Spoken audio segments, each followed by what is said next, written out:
Exode chapitre 3, versets 7 à 12, une dernière fois. Exode chapitre 3,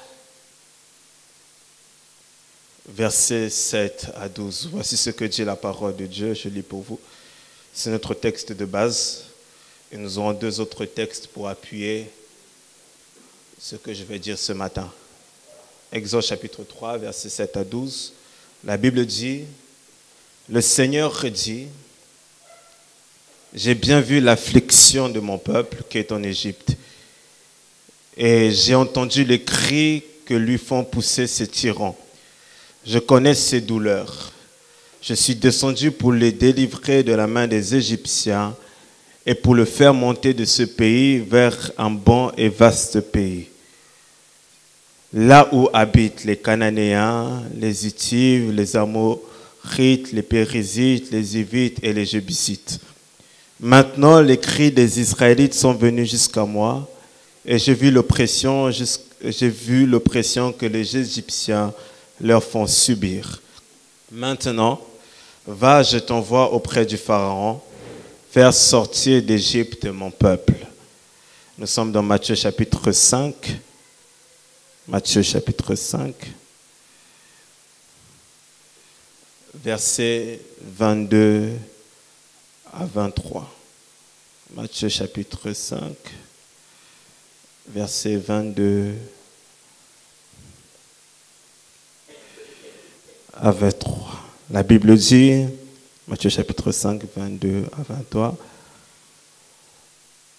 vous avez entendu, nous sommes 5, 22 à 23, vous avez entendu qu'il a été dit aux anciens, tu ne commettras pas le meurtre, celui qui commet un meurtre sera passible du jugement. Mais moi je vous dis, quiconque se met en colère contre son frère sera passible du jugement. Alléluia. Celui qui traitera son frère de raca sera passible du cendré. Celui qui traitera de fou sera passible de gêne du feu. Si donc tu viens présenter ton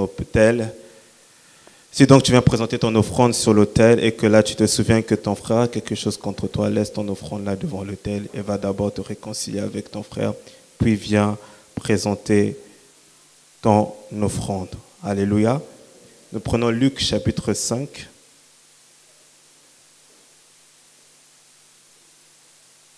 Luc chapitre 5, versets 1 à 11.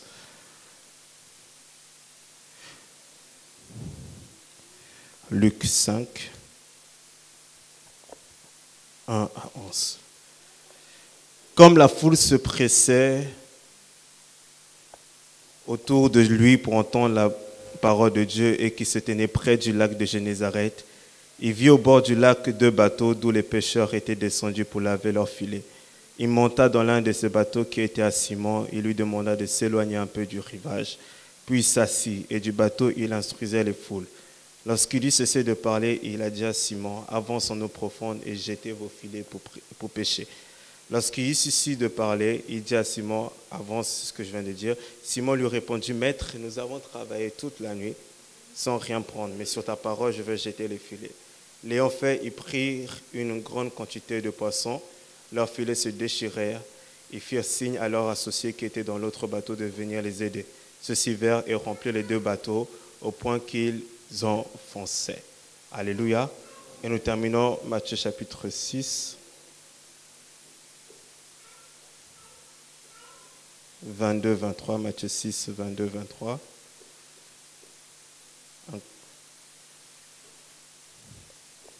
Matthieu 6, 22 à 23. L'œil est la lampe du corps. Si ton œil est bon, tout le corps sera illuminé. Si ton œil est mauvais, tout ton corps sera dans les ténèbres. Si donc la lumière qui est en toi est ténèbres, combien seront grandes tes ténèbres? Je répète, l'œil est la lampe du corps. Si ton œil est bon, tout ton corps sera illuminé. Mais si ton œil est mauvais, tout ton corps sera dans les ténèbres. Si donc la lumière qui est en toi est ténèbres, combien seront grandes les ténèbres. Amen. On peut s'asseoir. Que Dieu bénisse sa parole. Amen. Hein? Je ne vais pas beaucoup prêcher, mais on va prier tout à l'heure. Alléluia. Dernièrement, le Seigneur m'a conduit dans un long jeûne de consécration. Et pendant cette période, alors que je suis en train de chercher la face de Dieu sur beaucoup de choses, le ministère, la famille, l'église, le Seigneur m'a donné premièrement d'abord ce message. Et en secondo, il m'a donné plusieurs visions que j'aimerais partager avec vous qui va dans le sens de ce que je vais dire ce matin. Et c'est ce que le Seigneur a fait et est en train de faire en cette saison dans l'église. Alléluia. Et j'aimerais que tu ouvres ton esprit sur ce que je vais dire ce matin. Alléluia. Premièrement, j'ai vu une femme qui est enceinte. Et cette femme qui est enceinte, elle a eu à donner un enfant. Suis-moi très attentivement. Et lorsque cette femme elle a eu à donner un enfant, mais l'enfant qu'elle a eu à donner, ce n'était pas le résultat de l'attente de l'Église. Et l'Église était déçue du fait que Dieu venait de donner un enfant femelle au lieu d'un enfant mâle. Amen. Et le Seigneur commençait à m'expliquer le sens de la vision et me dit, vous êtes dans le 9e mois. Le 9e mois, c'est le mois de la naissance, n'est-ce pas? Nous sommes dans le 9e mois, nous sommes dans le mois de septembre. Alléluia. Et dans ce 9e mois, il y a des choses qui se sont passées dans le monde spirituel. Que Dieu a accordé certaines choses. Mais les choses qu'il a accordées ne vont pas correspondre à ce que vous vous attendez. Alléluia. Et vous allez voir dans la suite des jours, après ce message-là, les choses qui vont commencer à se faire. Mais ce ne sera pas ce à quoi vous vous attendez. Alléluia. Parce que c'est sa volonté qui s'accomplit et non notre volonté qui s'accomplit. La deuxième chose dans laquelle il m'a emmené, j'ai vu de l'huile d'onction, qui était répandue sur certains dans l'église. C'est ce qui va se passer ce matin. Parce que Dieu a décidé de oindre certains ouvriers pour les rendre efficaces dans l'œuvre de Dieu, dans la vision. Alléluia. Je me souviens, je ne sais pas pour les plus anciens qui étaient là, mais il y a quelques années, lorsqu'on était encore à Houille, il y a eu un jour, je me rappelle très bien, il y a eu un homme de Dieu qui a eu à prêcher l'évangéliste Richard. Pour ceux qui sont les plus anciens se souviennent. En état où il avait prêché sur ceux qui voulaient, il avait prêché, il avait fait un appel pour ceux qui voulaient servir Dieu en ce moment-là. Et il y a plusieurs personnes qui se sont levées. Et parmi les gens qui étaient levés, j'étais là. Ça fait plusieurs années déjà. Amen. Et je me rappelle très bien, on me demande dans quel département tu veux servir. J'avais dit que je voulais servir dans l'intercession. Alors que je n'étais même pas inné dans la prière. Alléluia. Et par la suite, je suis ce que je suis aujourd'hui. Et c'est ce que Dieu veut faire ce matin. Alléluia. La troisième des choses que le Seigneur est en train de faire et le Seigneur va faire dans la suite des jours. Alléluia. Papa, ça te concerne. Il va arriver un temps où Dieu va te connecter à un autre ministère pastoral. Parce qu'il va arriver un temps où comment ça s'appelle? Dieu va tellement nous emmener dans une dimension où il y aura besoin de plusieurs pasteurs pour pouvoir diriger le peuple de Dieu. Et voici le signe que Dieu va te donner. Ça va arriver dans quelques années. Cet homme, ça sera un pasteur, non un jeune pasteur, mais un pasteur qui sera confirmé déjà. Et lorsqu'il viendra, le signe que Dieu te donne, il aura plus d'une quarantaine d'années. Mais Dieu va t'associer avec cet homme pour que lorsque vous allez commencer à travailler, vu que l'œuvre va grandir, tu auras besoin de cet homme, tu auras besoin de ce ministère pastoral pour pouvoir paître le troupeau de Dieu. Mais il y a une chose, un avertissement avant que je rentre dans le message, que Dieu m'a donné. Si nous ne faisons pas attention, ça c'est un avertissement en tant qu'Église, si nous ne faisons pas attention. Vous savez, il y a une chose que pour ceux qui me connaissent, ils savent très bien, je ne parle jamais par sentiment, je ne fais jamais les sentiments dans les choses de Dieu. Jamais. S'il y a une chose que clairement nous devons faire très attention, de peur que les choses que Dieu a promis, de peur que les choses que Dieu veut faire ne puissent pas s'accomplir, c'est que nous puissions être réellement forts dans la dimension d'intercession. Parce que j'ai vu plusieurs esprits que je ne veux pas citer devant tout le monde. J'ai vu clairement ces esprits. Si nous ne faisons pas attention, on va fragiliser certaines personnes. Alléluia. Donc, non seulement en tant qu'individu personnel, nous devons être forts dans l'intercession, mais en tant que le groupe d'intercession, si nous devons quelqu'un très fort dans l'espoir, l'enfer a lâché des esprits dans cette saison contre l'Église. J'ai vu ces esprits clairement. Et toi, même si tu n'es pas fort dans les choses de Dieu, on va t'avoir. Ce n'est pas pour vous faire peur. Ce que j'ai vu, j'ai venu dire. Ce n'est pas pour vous faire peur. Alléluia. Alléluia. Gloire au Seigneur. Le thème de mon message ce matin,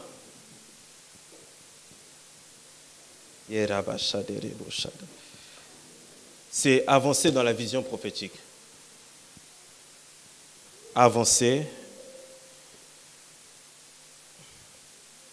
dans la vision prophétique. Avancer dans la vision prophétique.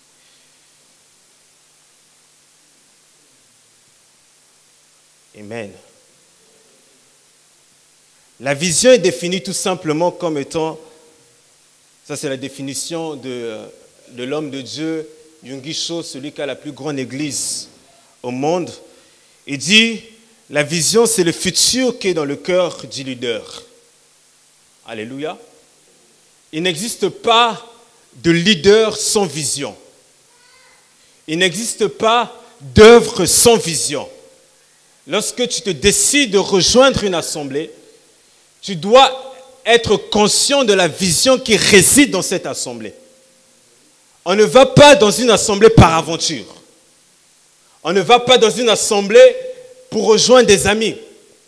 On ne va pas dans une assemblée parce que j'ai un tel qui prie dans cette assemblée, parce que j'ai un membre de ma famille qui prie dans cette assemblée, sans pour autant connaître la vision du leader qui dirige cette assemblée. Alléluia.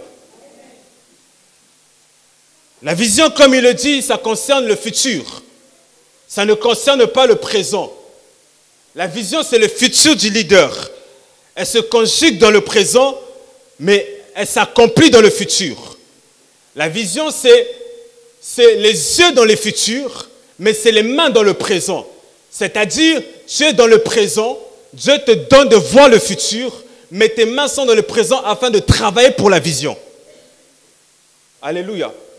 Une vision sans travail ne s'accomplira jamais. Comme le travail sans vision ne s'accomplira aussi jamais. Dans le royaume de Dieu, on ne peut pas remplacer les choses. Alléluia. Il y a un ordre de priorité. Amen. Il y a un sens dans toutes les choses. Tout ne s'accomplit pas avec la prière seulement. Tout ne s'accomplit pas seulement avec dans le combat spirituel. Il y a des choses, on doit associer et la prière, et les stratégies, et le travail, pour que les choses puissent s'accomplir. Alléluia. La vision est comme le moteur d'une voiture. Une voiture ne peut pas aller loin, une voiture ne peut pas être puissante si son moteur est inefficace. Alléluia. C'est le moteur qui emmène la pérennité de la vision, de la voiture. Et tu ne peux pas prendre le moteur d'un Renault et le mettre dans la voiture d'un Seat. Alléluia. Parce que la vision est unique à chaque homme. La vision est unique à chaque leader. La vision est unique à chaque visionnaire. Alléluia. Et nous connaissons tous le verset qui dit qu'un peuple qui marche sans vision, c'est un peuple qui marche sans frein. N'est-ce pas? Alléluia. C'est-à-dire, le frein est l'élément qui emmène la sécurité de la voiture. Lorsque un peuple a à sa tête un leader qui n'a pas de vision, ce peuple n'est pas en sécurité. Ce peuple n'est pas sous la protection. Alléluia. D'où l'importance d'avoir la vision, d'où l'importance d'être dans un endroit où il y a la vision, d'où l'importance de comprendre et de saisir la vision. Alléluia. La vision, c'est voir et posséder. On ne peut pas posséder ce qu'on n'a pas vu. Alléluia. Voilà pourquoi, même quand on prie, quelqu'un qui a une vision, il donne le sens dans ses prières. Il ne prie pas en désordre. Une église qui a une vision n'intercède pas en désordre. Elle intercède en fonction de la vision. Parce qu'elle a discerné la vision et elle prie pour que les choses puissent s'accomplir. Alléluia. Dieu prend Abraham. Il fait sortir Abraham de sa maison. Il dit à Abraham, viens ici. Et lorsque Abraham est venu, Dieu lui a montré les étoiles du ciel. C'est la vision que Dieu a donnée à Abraham. Il a dit, compte les étoiles du ciel. Abraham n'arrivait même pas à compter cela. C'était la grandeur de la vision de Dieu pour Abraham. Abraham ne pouvait pas posséder tant que Dieu ne l'avait pas donné de voir. Voilà pourquoi il y a certaines choses, même en 2018 ici, toi personnellement, si tu ne l'as pas vu, tu ne peux pas le posséder. Tu ne peux pas posséder un futur que tu n'as pas vu. Tu ne peux pas posséder un territoire que tu n'as pas vu. Voilà pourquoi, avant d'entrer à Canaan, Josué est un homme spirituel. Il a envoyé les espions. Il dit aux espions, allez d'abord voir le pays. Pourquoi? Parce que lorsqu'ils vont redonner le compte rendu, Josué, il aura une manière comment on va posséder ce territoire-là. Dans ta vie personnelle, tu ne peux pas aller loin si tu ne vois pas là où Dieu est en train de t'emmener. Le ministère ne peut pas avancer si on n'a pas de gens qui voient. Tu ne peux pas posséder ce que tu ne vois pas. Comment voyez-vous les choses dans 5 ans? Comment voyez-vous les choses dans 10 ans? Un homme qui a toujours les regards sur son nez n'avancera jamais.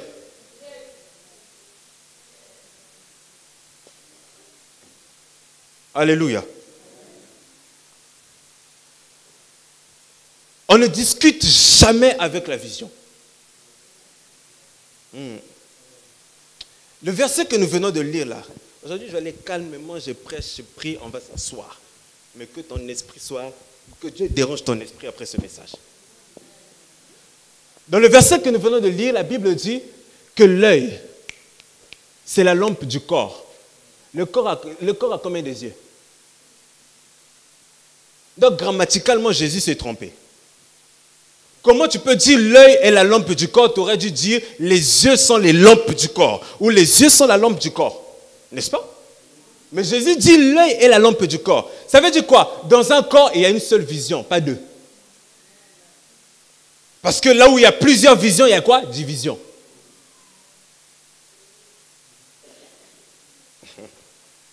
Il y a une seule vision, mais il y a plusieurs stratégies pour atteindre la vision.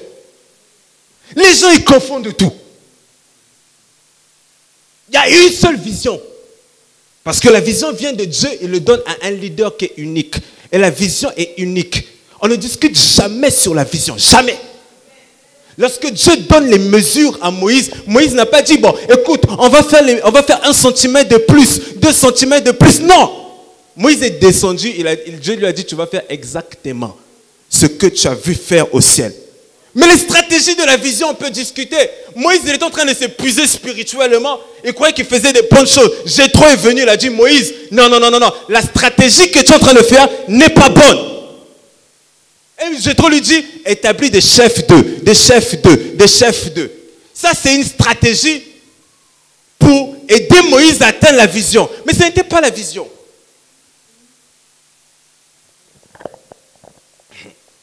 Alléluia. Car lorsque tu décides de rejoindre une église où tu te connectes à un visionnaire, soit tu acceptes la vision, soit tu pars. Jésus est en train de marcher avec plusieurs disciples. Alléluia. Lorsqu'il est en train de marcher avec plusieurs disciples, Jésus n'avait pas simplement au début 12 disciples. Il n'en avait pas non plus 70 au début. Il en avait 120. Et à un moment, Jésus, il commence à expliquer sa vision, il commence à prêcher des choses dures que tout le monde ne comprenait pas. Les gens, ils ont dit quoi? Cette parole est dure. Je ne sais pas si vous connaissez ce verset. Cette parole est dure. Et qu'est-ce qu'ils ont fait? Ils ont tourné le dos à Jésus, ils ont préféré pour repartir. Parce qu'ils ne comprenaient pas la vision de Jésus. Et ils ne pouvaient pas rester là. Alléluia. Ils ne pouvaient pas faire quoi que ce soit. Et Jésus a gardé avec lui des hommes qui ont compris sa vision. Alléluia. Car c'est comme dans un parti politique, soit tu adhères à l'UMP, soit tu n'adhères pas. C'est comme dans nos pays, soit tu es de l'opposition, soit tu es du pouvoir. Alléluia. Mais ce qui se fait dans le monde se fait maintenant à l'église. Un pied dans le pouvoir, un pied dans l'opposition. Tu es un traître. Oui. Alléluia. On ne discute jamais avec la vision. La vision, elle est donnée par Dieu à un homme. Elle est donnée par Dieu à un visionnaire. Et c'est la responsabilité du visionnaire de pouvoir communiquer la vision à ceux qui l'entourent. Alléluia. Vous savez pourquoi Pierre était si capable d'aller dire à Jésus, moi je vais aller mourir avec toi à la croix. En d'autres termes, je vais aller avec toi. Parce que Pierre a imprégné la vision de Jésus-Christ. Alléluia. Pierre a compris la vision de Jésus-Christ. Et il était prêt à payer le prix que pour cette vision-là. Alléluia. Lorsque un peuple marche sans vision, ce peuple marche sans frein. Lorsque au milieu d'un peuple, il n'y a pas de vision, qu'est-ce qui se passe? Je vais vous expliquer quelque chose. 1 Samuel chapitre 2. La Bible est en train de nous dire qu'à l'époque du prophète Élie, avant que Élie puisse naître, il y avait d'abord le sacrificateur Élie, pas le prophète, le sacrificateur Élie, avant que Samuel puisse naître. Et la Bible dit quoi? À cette époque-là, les visions étaient rares. Suivez-moi très attentivement. Les visions étaient rares. Ça veut dire Dieu ne parlait pas fréquemment. Dieu ne parlait pas tout le temps. Et l'époque d'Élie, c'était l'époque du prophète Samuel, c'était l'époque des juges. Parce que Samuel, c'est le dernier des juges et le premier des prophètes en Israël. Et la même époque, c'est l'époque où aussi Ruth était là. Lorsque vous étudiez les Écritures, c'était la même période. C'était la période des juges. Et à l'époque de Ruth, la Bible dit que cette famille, j'ai oublié le nom, cette famille, ils ont quitté Bethléem. À cause de quoi? À cause de la famine. Parce que le manque de vision conduit à la famine. Vu qu'il n'y avait plus de vision dans le pays, ça a créé la famine. Quand il n'y a plus de vision dans ta vie ni dans l'église, la famine sera là. Et lorsqu'ils ont quitté, ils sont partis, mais dans un lieu où il y avait la mort. Mais plus tard, ils ont appris que Dieu avait visité à nouveau Bethléem. Bien, mais c'est dangereux de suivre un homme qui n'a pas de vision. C'est dangereux d'être dans une église qui n'a pas de vision. C'est dangereux de te connecter à des gens qui n'ont pas de vision. Tu n'iras nulle part, tu ne réussiras pas. Et c'est dangereux même pour ta propre vie si tu mènes ta propre vie sans vision. Alléluia. Là où tu es, est-ce que tu sais ce que tu veux être dans 5 ans, 10 ans, dans 15 ans? Je vis le jour de jour. À chaque jour suffit sa peine. Non. Alléluia. Isaac Newton dit quelque chose d'intéressant. Il dit que j'ai vu plus loin que les autres parce que je me suis mis sur l'épaule des géants. C'est-à-dire, pour que tu puisses voir loin dans ta vie, il faut que tu te mettes sur l'épaule de ceux qui ont vu plus loin que toi. Tu ne peux pas voir loin avec des gens qui voient court. Tu ne peux pas. Isaac Newton, si tu veux aller plus loin, je me suis mis sur l'épaule des gens qui voient plus loin que moi. Alléluia. Alléluia. Le diable cherchera toujours à te crever les yeux.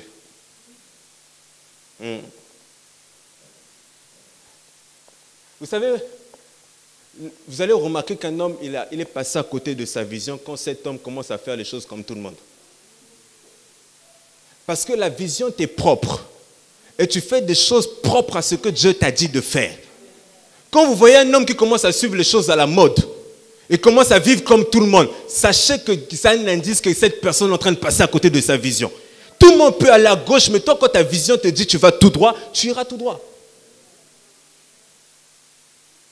Et quand je dis que Satan cherchera à te crever les yeux, c'est ce qui s'est passé avec Samson. Parce que Samson, c'était le visionnaire dans la nation. Une fois qu'on te crève les yeux, tu ne verras plus rien. Et un aveugle ne peut plus conduire un autre aveugle. Et l'absence de vision, qu'est-ce qui va se passer? Les Philistins vont maintenant envahir le pays. Alléluia. Et Satan a tout mis en place pour que Samson ne puisse plus voir. Alléluia. Bien aimé, pendant que nous sommes là en train de nous réunir, il y a des programmes sataniques, démoniaques. Voilà pourquoi un intercesseur, ce n'est pas celui qui vient le mercredi, il prie. Non, c'est pas ça. Un intercesseur, il est debout tout le temps. Quand tu es chez toi là, tu te tiens sur la ligne de mire, tu veilles sur ce qui se passe dans l'église.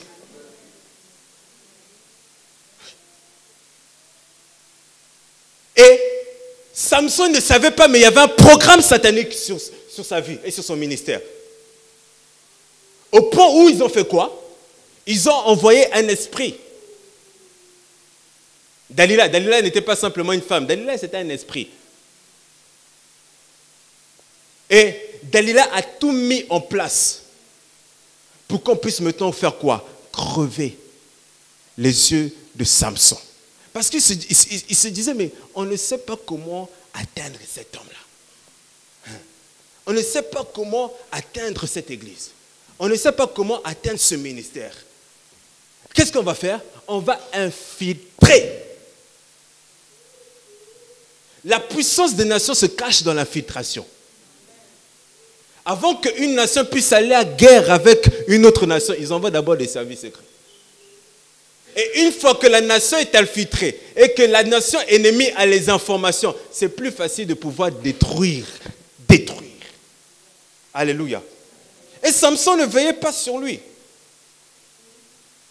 Alors que Paul dit à Timothée, veille que sur toi-même.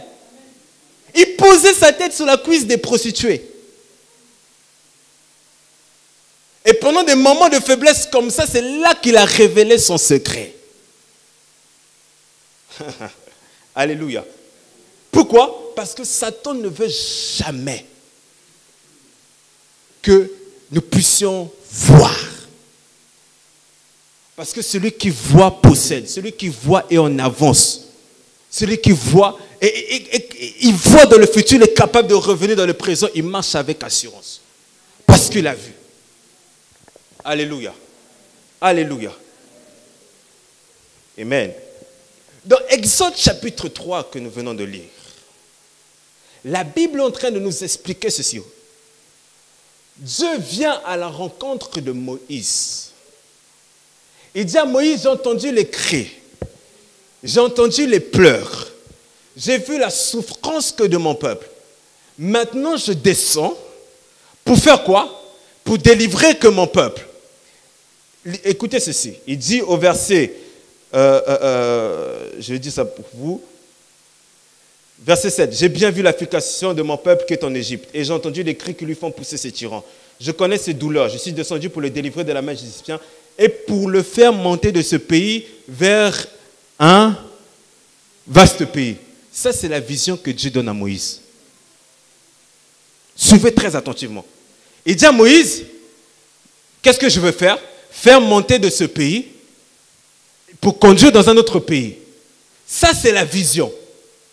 Mais écoutez ce qu'il dit par la suite à Moïse. Il dit, maintenant, nous sommes au verset 9, les cris des Israélites sont venus jusqu'à moi et j'ai vu l'oppression que les Égyptiens leur font subir. Maintenant, va, je t'envoie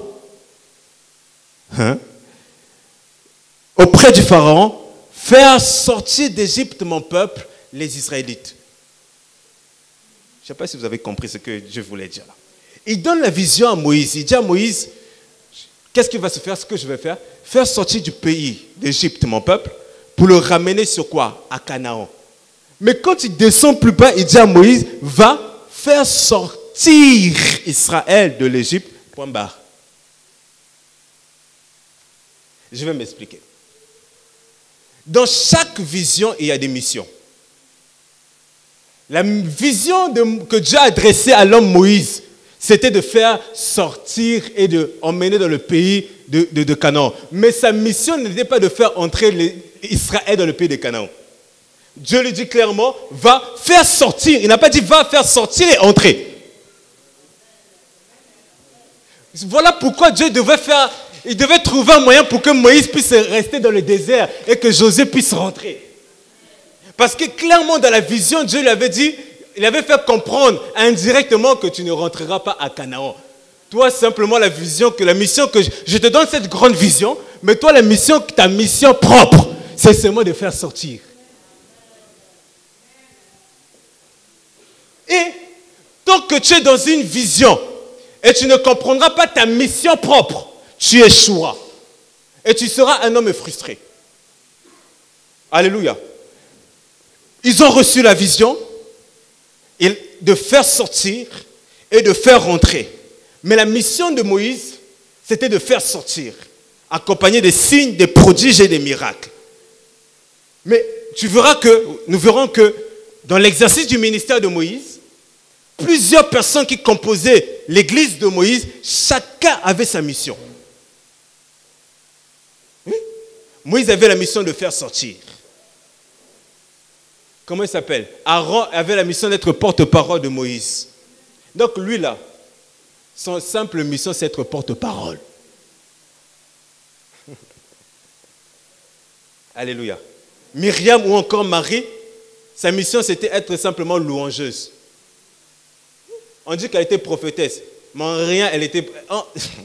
Marie, la seule fois, elle est rentrée dans l'histoire du ministère de Moïse, c'est quand elle est devenue rebelle et quand elle a loué Dieu à la sortie de l'Égypte. Oui. Alléluia. Et sa mission, c'était une louangeuse. Donc, Josué, sa mission, c'était de reprendre le flambeau de Moïse et de pouvoir faire entrer maintenant le peuple dans Canaan. Alléluia. Et chacun savait ce qui était sa part de choses à faire dans la vision de Moïse. Et chacun restait à sa place par rapport à la mission que Dieu lui-même l'a assignée. Alléluia. Alléluia. Écoutez ceci. Lorsque Moïse veut recevoir les tables de la loi, Dieu lui appelle à la montagne. N'est-ce pas? Moïse il va à la montagne, Dieu lui dit monte vers moi. Mais Dieu n'a jamais dit à Moïse prends avec toi Josué. Dieu n'a jamais dit à Moïse prends avec toi Josué, n'est-ce pas? Mais Moïse, il monte à la montagne, il reste plusieurs jours Josué. Moïse, la Bible dit quoi? Il prit Josué avec lui. Et il l'emmène maintenant à une certaine dimension de la montagne. Quand on parle de montagne dans la Bible, ce n'est pas l'Himalaya, l'Everest, etc. Non, ce n'est pas ça. Josué accompagne Moïse à la montagne. Mais Josué est dans une certaine dimension où il n'entend pas ce que Dieu est en train de dire à Moïse. Moïse est plus loin dans la montagne, il est dans d'autres profondeurs dans la montagne. Mais Dieu est en train de discuter avec Moïse. Mais Dieu n'a jamais dit à Moïse, prends avec toi Josué. Alléluia. Mais Moïse a pris Josué pour lui faire comprendre certaines choses et pour pouvoir le préparer à pouvoir prendre la relève par la suite. Parce que qu'est-ce qui s'est passé? Si Josué était resté dans le camp, il allait subir le même jugement que les autres. La Bible dit lorsque Moïse est descendu, qu'est-ce qui s'est passé? Ils ont vu les tam-tams, les tambourins, les ceci, cela, les ceci, cela. Si Josué était resté dans le camp, il allait être séduit comme les autres. Mais il fallait que Moïse l'emmène dans la présence de Dieu pour que cet homme puisse s'habituer à la présence de Dieu. Et un moment plus tard, Dieu lui-même vient. La première fois, c'est Moïse qui a lui-même emmené Josué. La deuxième fois, Dieu vient me prendre Josué et dit, appelle Josué, toi tu ne vas pas rentrer à Canaan. Regarde Canaan là, tu ne vas pas rentrer. Emmène Josué. Impose tes mains sur Josué. Et la Bible dit, Moïse imposa les mains sur Josué et l'esprit de quoi? L'esprit de... On n'a pas dit l'esprit de Dieu.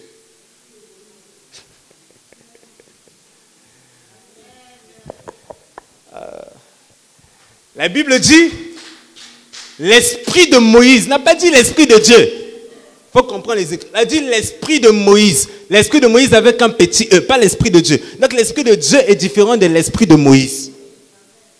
Mais Dieu, lorsqu'il y a eu transfert, il y a eu imposition de main, Dieu prend maintenant l'esprit de Moïse, le leadership de Moïse, la puissance de Moïse, et le met maintenant sur Josué.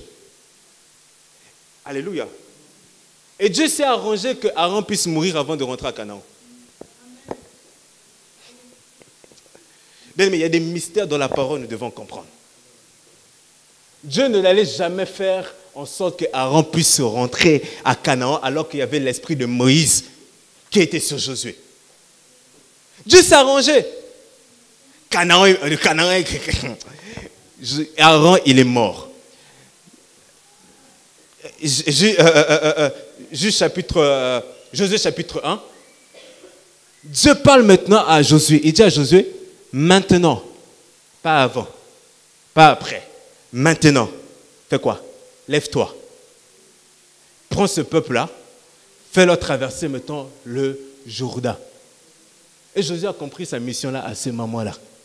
Il dit quoi? Il dit, je serai avec toi comme j'ai été avec Moïse. Garde ce livre de la loi et conduis. Faites simplement traverser. Alléluia.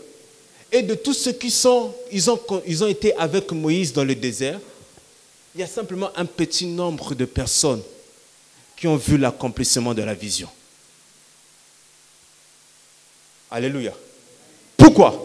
Parce que pendant que Moïse est en train d'exercer sa mission, Israël n'a pas cessé de pécher contre Dieu et n'a pas cessé de pécher contre Moïse. Alléluia. Nous allons lire une portion de l'Écriture.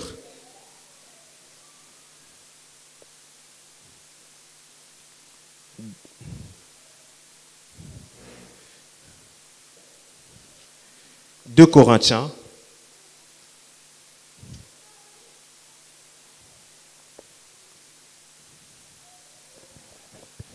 Attendez, je vais retrouver le verset.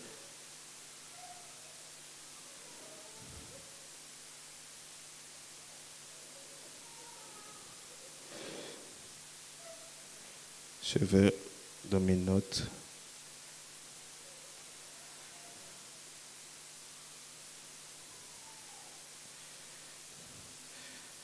Un Corinthiens chapitre 10, verset 2.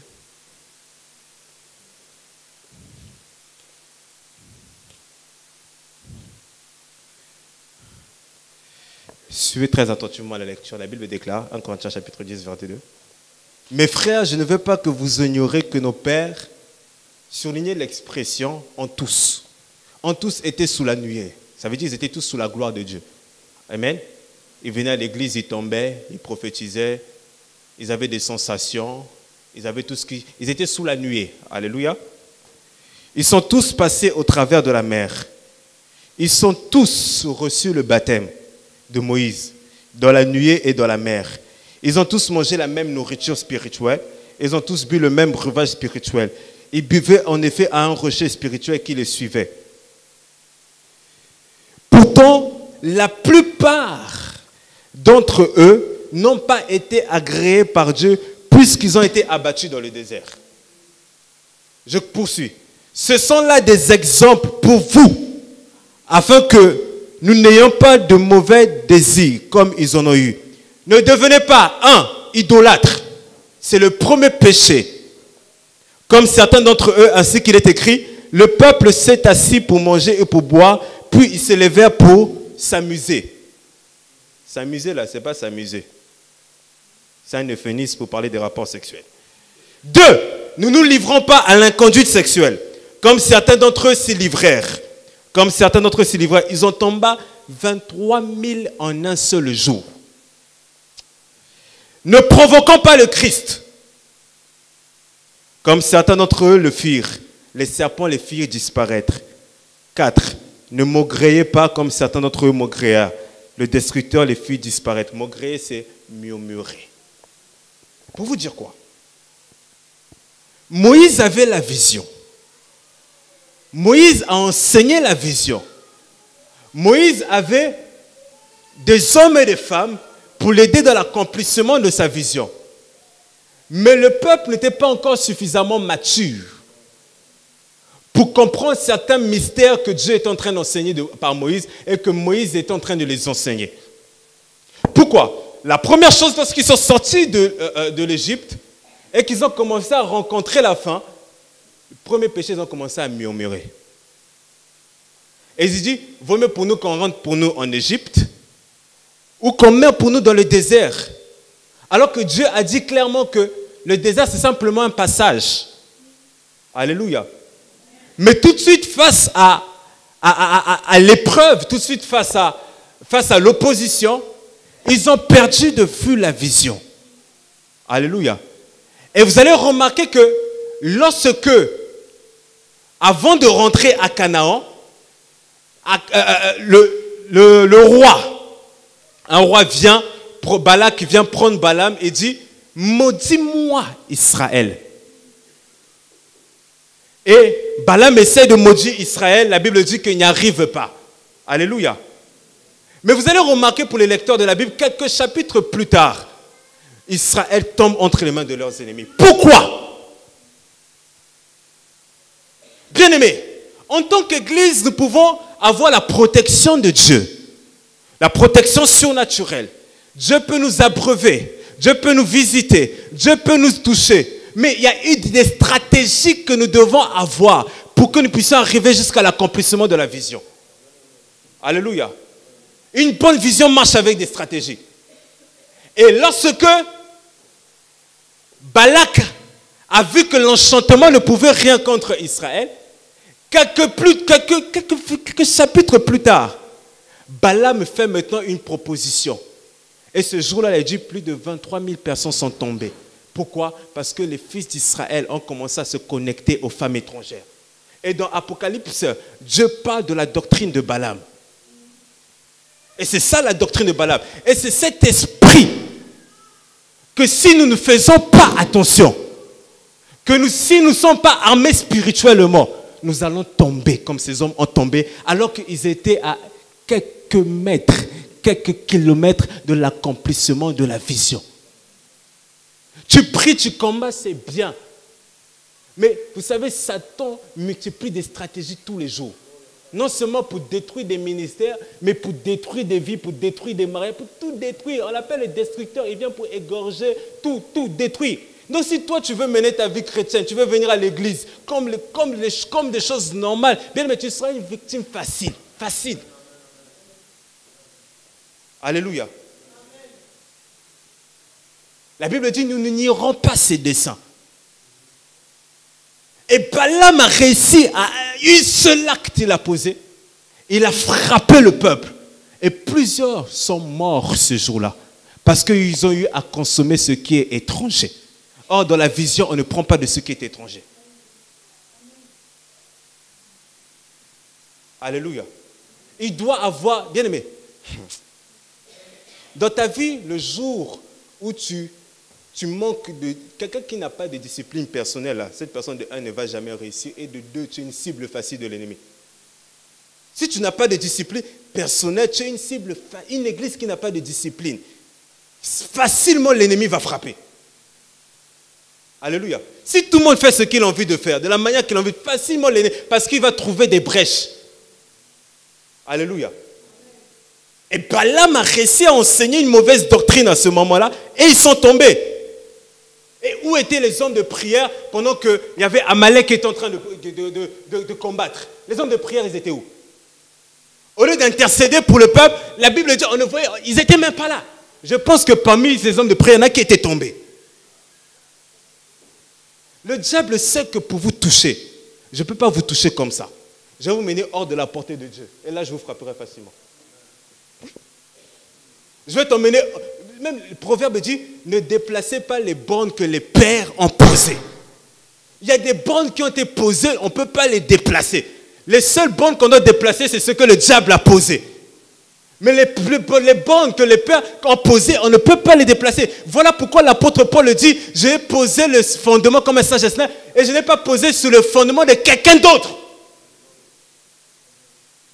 Donc, quelqu'un a posé le fondement, je ne peux pas venir poser un autre fondement au-dessus de ce fondement-là. C'est pas comme ça que marche l'apostolique. Jamais, non. Alléluia. Il dit, j'ai posé les fondements comme un sage architecte, là où on n'avait pas déjà posé des fondements. On ne déplace pas les bornes que les pères ont posées. Jamais. Alléluia. Alléluia. Moïse avait la vision. Moïse était un bosseur. Parce que la vision, c'est le compagnon de route du visionnaire. Bien aimé, tant que tu n'as pas, et tant que nous n'avons pas encore compris la raison de notre vie sur cette terre, nous n'avons encore rien compris. La vie commence lorsque tu comprends pourquoi tu as été appelé par Dieu. La vie ne commence pas le jour où tu es né, non. La vie commence le jour où tu comprends la vision de Dieu pour ta vie. Et échouer dans sa vie, ce n'est pas mourir jeune. Jésus est mort à 33 ans, il n'a pas échoué. Et vieillir n'est pas signe d'avoir réussi dans la vie. Il y a des gens qui ont vieilli, ils n'ont rien fait de leur vie. Ils ont seulement des vagues souvenirs, ils sont simplement nostalgiques, mais ils n'ont rien fait de leur vie. Réussir, c'est lorsque tu comprends ta vision et tu bosses pour cette vision. Alléluia. Parce que c'est ça qui motive le cœur de l'homme. Chaque matin, quand il se lève, c'est tout faire pour accomplir la vision. Voilà pourquoi un visionnaire, ou voilà pourquoi quand tu as ta vision, non, mais n'embarque pas tout le monde avec toi. Il y a des gens, ce sont des démons de perte de temps. Alléluia. Bien aimé, les grands leaders, ils savent avec qui s'entourer. Des gens qui vont leur challenger pour leur vision. On n'a même pas tout le monde dans la vision. Alléluia. Et le matin, quand tu te lèves, c'est ta vision qui doit te motiver. Je sais ce que je vais être dans 10 ans. Donc quand je me lève le matin, je bosse. Mais on ne devient pas riche en priant. Je vais choquer quelqu'un, on ne devient pas riche en priant, seulement. Les musulmans, ils ne prient pas le véritable Dieu, ils sont bénis, ils sont riches. La preuve, dans ton entreprise, des fois, ton patron, c'est un occultiste. Il est riche, il ne prie pas Jésus. Alléluia. On ne devient pas riche en priant. Tu pries, mais tu ajoutes à la prière le travail.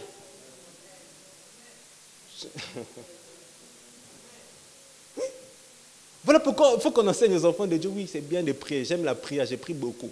Mais à un moment, il faut que tu te lèves. Tu veux réussir dans la vie. C'est quoi le domaine dans lequel tu veux réussir? Apprends dans ce domaine-là, travaille dans ce domaine-là, perfectionne-toi, persévère dans ce domaine. Et un jour, Dieu t'ouvrira les portes, tu réussiras. Alléluia. Mais les gens n'avaient pas compris sa vision. Et qu'est-ce qui s'est passé? Il est mort dans le désert. Et le peu de personnes qui avaient compris, c'est ceux-là qui sont rentrés maintenant à Canaan. Ils ont travaillé chaque jour. Ils ont fait ce qu'ils avaient à faire. Mais des sacrifices qu'ils n'ont même pas payés.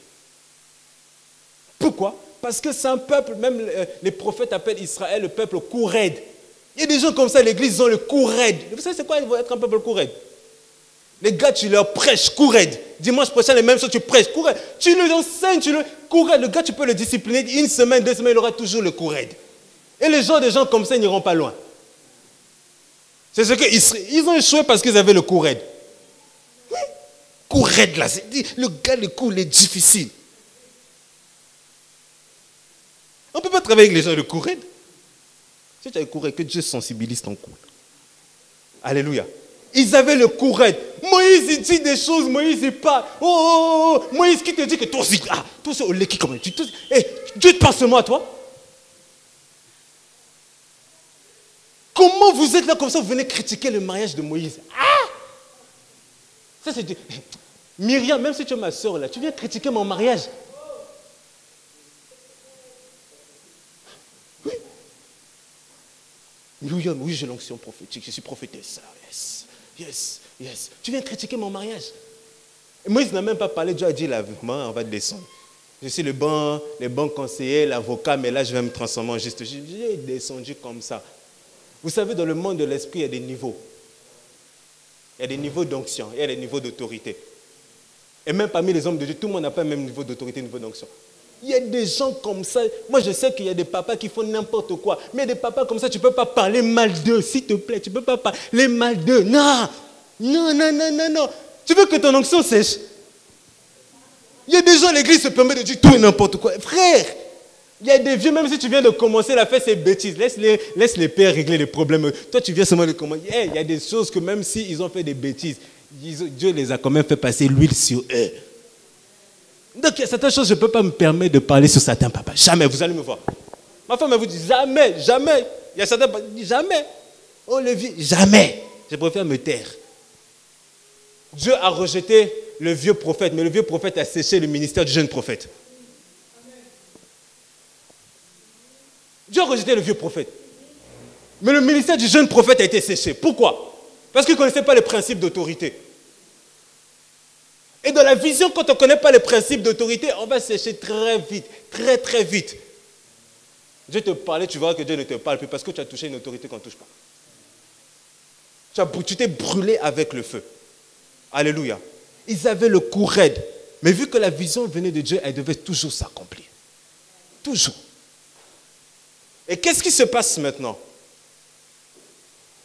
Ils ont rencontré l'opposition avec Balaam. Il y a plusieurs qui sont morts. Mais vu que la parole avait dit à Abraham, le patriarche, que je devais faire rentrer Israël dans le pays de Canaan, la parole devait toujours s'accomplir.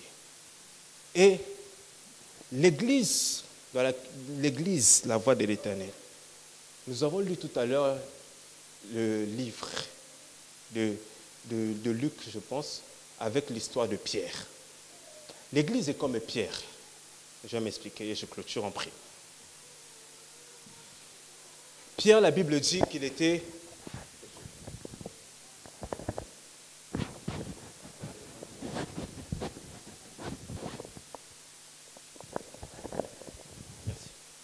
La Bible dit que Pierre était en train de faire quoi? Il était en train de pécher. Pierre était un pécheur. Pierre ne savait pas parler. La Bible dit qu'il n'avait même pas d'éducation. La seule expérience dans le domaine dans lequel il est, c'était la pêche. Donc, un gars qui maîtrise la pêche. Et la Bible dit que Pierre, il a pêché quoi? Toute la nuit. Alléluia. Parce que les bons pêcheurs savent qu'on ne pêche pas la journée, on pêche la nuit. Toute la nuit chez les Juifs, ce n'est pas comme chez nous. La nuit, c'est en 12 heures. Donc, Pierre est en train de pêcher pendant 12 heures du temps. Toute la nuit, le gars, il a pêché. Donc, son ministère est en train de travailler. Il travaillait dans son ministère. Mais il n'avait pas les résultats en fonction de son travail. C'est ce qui se passe avec plusieurs ici. Et c'est là où l'Église est, dans le monde spirituel. Nous fournissons beaucoup de travail, mais nous n'avons pas encore les résultats du travail dans lequel nous fournissons. Pierre a pêché toute la nuit. Il avait l'expérience. C'était son domaine. Il travaille. Et c'est ce qui s'est passé même avec les filles de Jéthro. La Bible dit, le jour où Moïse est venu à leur rencontre, elles avaient l'habitude de rentrer en retard. Ils étaient en retard en fonction de d'autres bergers et bergères de leur époque. En retard dans leur ministère, en retard dans la croissance, en retard dans l'évolution, en retard sur plusieurs choses. N'est-ce pas pour les lecteurs de la Bible? Les filles, là, elles étaient en retard. Mais le jour qu'elles ont rencontré Moïse, la Bible dit quoi? Lorsque les filles elles sont rentrées chez leur père Jéthro, Jéthro leur pose la question, pourquoi vous êtes rentrées si tôt aujourd'hui? Elles avaient l'habitude de rentrer en retard. Mais il y avait une saison que Dieu venait de créer là. La saison de l'accélération. De leur faire passer du retard à l'accélération. Et Pierre était en train de travailler, continuer à travailler, rien que se passe. Et il était sur le point maintenant de laver ses filets, parce que c'est comme ça, lorsqu'on finit la pêche, on rentre, il était sur le point de laver ses filets et rentrer.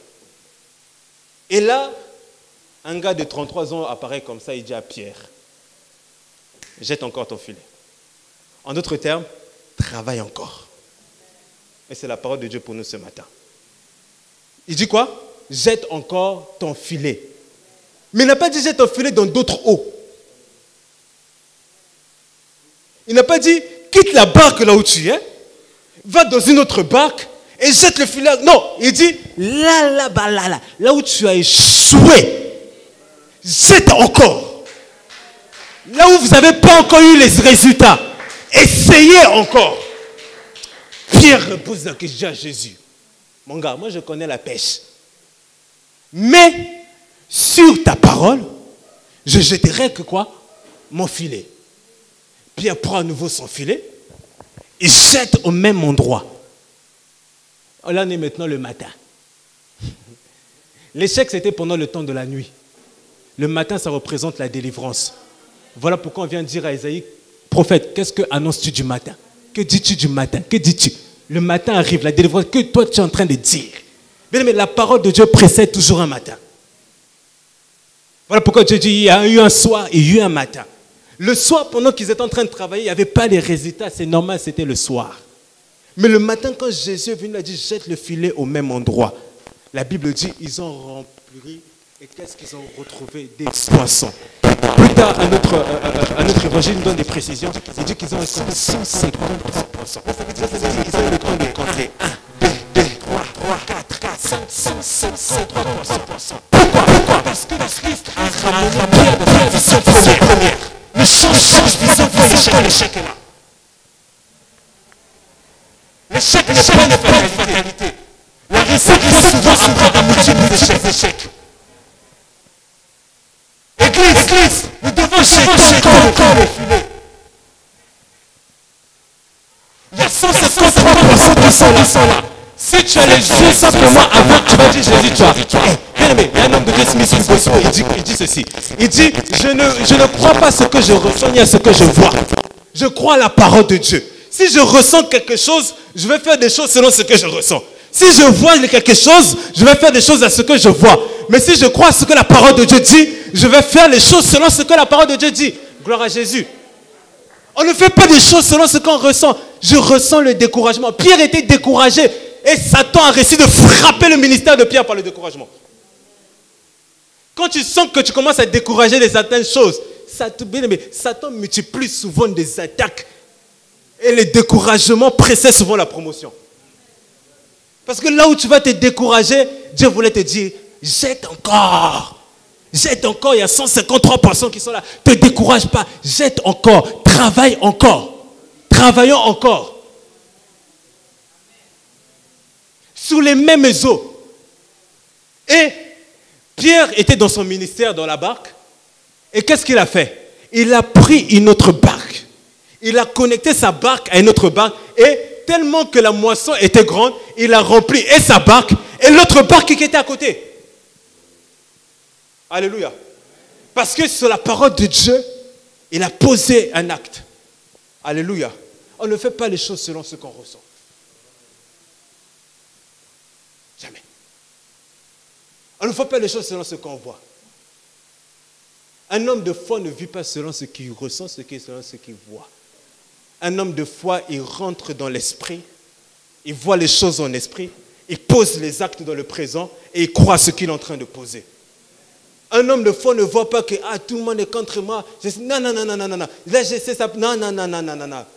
Un homme de vision, il sait là où il est en train de... S'il a entendu la voix de Dieu, cette voix, tout commence dans la voix de Dieu.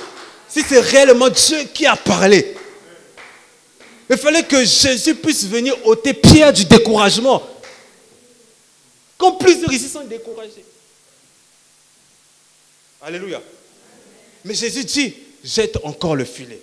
Et je vais terminer par là. Esdras chapitre 5, verset 1.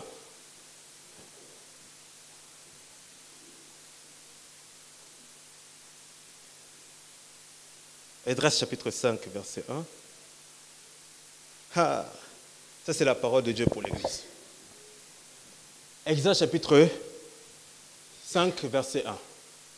Les prophètes Agé et Zacharie, le fils d'Ido, prophétisèrent à l'intention des Juifs qui se trouvaient en Juda et à Jérusalem, au nom du Dieu d'Israël qui était avec eux.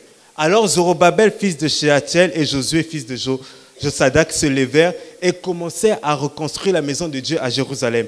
Les prophètes de Dieu étaient à leur côté pour les soutenir. Qu'est-ce que cela veut dire? Écoutez-moi très attentivement. Pour ceux qui étaient là dernièrement, quand j'avais prêché sur j'avais prêché sur l'Église dans son côté apostolique. Je ne sais pas s'il y a des gens qui étaient là. Sur le livre de Jérémie, chapitre va, détruit, etc. Alléluia. Pour ceux qui se souviennent du message. Mais je vais parler des hommes spirituels. Comprends ce que je suis en train de dire. J'avais parlé sur l'Église dans sa dimension prophétique. Je ne parle pas du corps du Christ, je parle de la voix de l'Éternel. Et la dimension prophétique, c'est la dimension que nous retrouvons, la dimension apostolique, c'est la dimension que nous retrouvons dans Esdras chapitre 1. L'apostolique, c'est poser les fondements, c'est bâtir. Alléluia. Et la Bible dit que le peuple est en train de faire quoi? Est en train de bâtir, reconstruire ce qui a été détruit. Alors que quand je parle à Jérémie, il dit quoi? Je t'ai appelé pour détruire, reconstruire, rétablir, etc. Donc là, le peuple est dans sa dimension apostolique. Mais la dimension apostolique ne suffit pas pour que le temple soit reconstruit.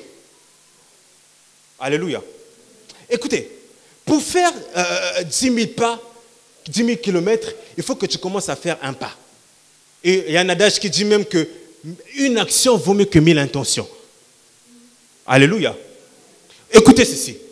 Ils sont dans leur dimension apostolique, ils sont en train de travailler pour bâtir.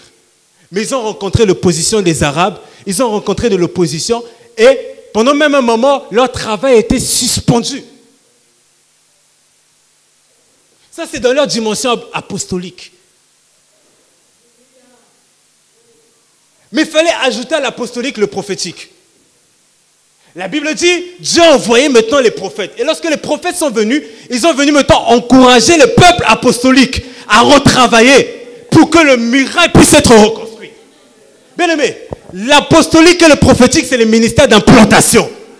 Quand on veut implanter, on a besoin des apôtres et des prophètes.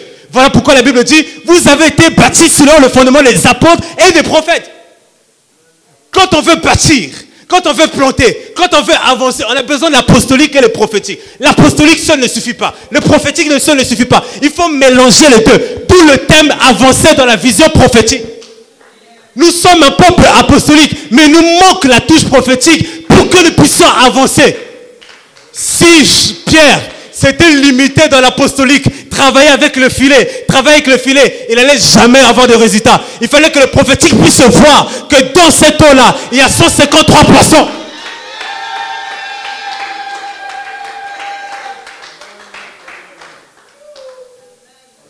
Et pendant que j'étais en train, de prier, regardez, j'ai prié. Dieu m'a ouvert les yeux, je commençais à voir des choses. Il m'a envoyé cette parole. Il m'a dit, passez maintenant, écoutez, mélangez les deux onctions. Travaillez dans les deux onctions. L'apostolique va gagner des territoires, mais le prophétique fait entendre la voix de Dieu, la voix de l'Éternel. Si vous voulez seulement travailler, nous n'allons pas voir le résultat. Mais travaillez sous l'inspiration. Le prophétique, c'est l'inspiration. C'est la révélation. C'est le monde de l'esprit. C'est le monde où on fait des choses par révélation. On a l'architecture de Dieu et on le représente sur la terre. On a la vision de Dieu, on le représente sur la terre. Et ce peuple a besoin de ces deux onctions. Ils étaient en train de travailler, mais les prophètes sont venus ajouter une pierre. Et les deux ministères d'implantation ont fait que grâce, l'œuvre a grandi. Et le jour où la vision s'est accomplie, qu'est-ce qui commence à se passer? Ils commencent à célébrer l'Éternel. Chanter, danser, chanter, danser, chanter, danser. Parce que dans le royaume de Dieu, chaque chose a sa place.